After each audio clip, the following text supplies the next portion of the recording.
नमस्कार विद्यार्थियों। तो कल यानी 9 फरवरी से आपका शुरू हो रहा है 4th ग्रेड के अभ्यर्थियों के लिए आयोग के द्वारा दस्तावेज अपलोड करने का कार्यक्रम अर्थात डिटेल्ड फॉर्म भरने का कार्यक्रम प्रारंभ हो रहा है, जिसमें आपके लिए आपके शैक्षणिक दस्तावेज तो हैं ही, शैक्षणिक दस्तावेजों में आपके द्वारा अर्जित की गई योग्यताएं, उसके अलावा आपका अंतिम संस्था द्वारा दिया गया चरित्र प्रमाण पत्र होगा।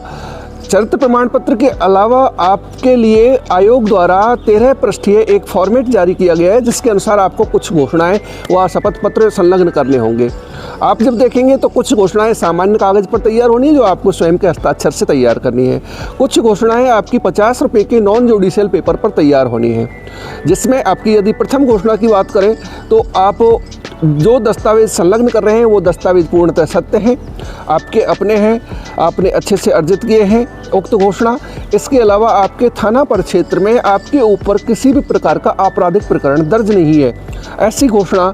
का एक सामान्य कागज़ पर फॉर्मेट दिया गया है, वो आपको संलग्न करनी है। उसके अलावा आपको 4 कैटेगरीज हो सकती हैं, विवाहित, अविवाहित, विधवा और तलाकशुदा। तो इनमें यदि आप अविवाहित हैं तो अविवाहित के लिए घोषणा पत्र कि आप जब भी कभी विवाह करेंगे तो आप उस समय दहेज स्वीकार नहीं करेंगे। 2 साक्षियों के साथ में नोटरी पब्लिक द्वारा 50 रुपये के नॉन जुडिशियल पेपर पर यह तैयार कराना है।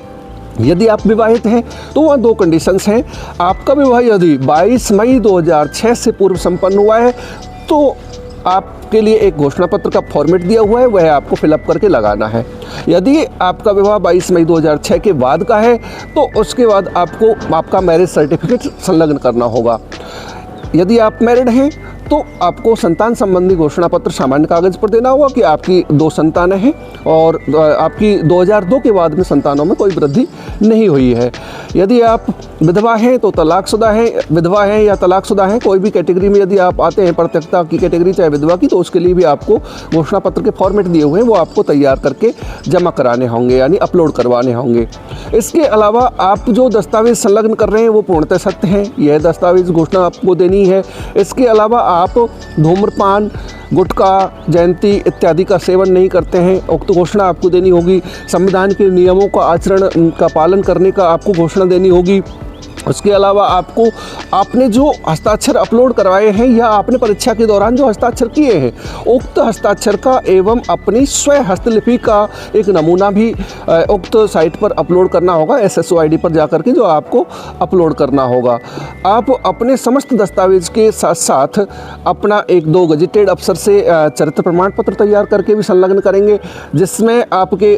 चरित्र के बारे में उत्तम चरित्र की जो फॉर्मेट आता है वो आप बनवा करके निश्चित रूप से संलग्न कर देंगे। आप विभिन्न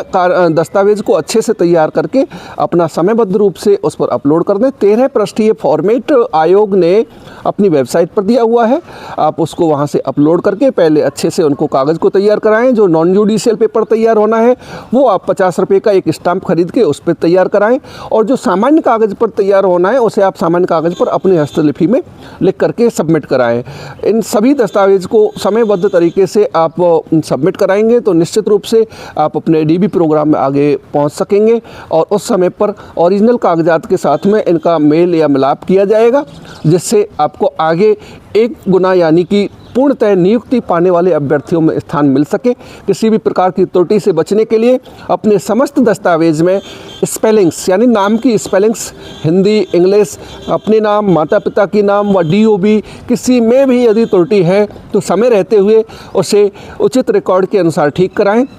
और अपना शपथ पत्र के साथ में अपनी जो त्रुटि है उसको निवारण करते हुए दस्तावेज सत्यापन कार्यक्रम में प्रस्तुत हो, ताकि आपको आगे भविष्य में किसी भी प्रकार की समस्या का सामना नहीं करना पड़े। दस्तावेज अपलोड करने के लिए SSO ID या आपने अपनी किसी दस्तावेज संबंधित किसी घोषणा पत्र के निर्माण में या अन्य किसी भी प्रकार की क्वेरी हो तो आप कमेंट कर सकते हैं। जो अभ्यर्थी 2 गुना की कट ऑफ में शामिल हैं उनके लिए आप समय रहते हमारी वीडियो शेयर करें, ताकि वो भी अपने इस समयबद्ध कार्यक्रम में 9 फरवरी से 23 फरवरी के मध्य अपने दस्तावेज अपलोड कर सकें, डिटेल्ड फॉर्म भर सकें, स्क्रूटनी फॉर्म भर सकें और दस्तावेज सत्यापन के कार्यक्रम में शामिल हो सकें, ताकि DB के समय आपको किसी भी प्रकार की कोई परेशानी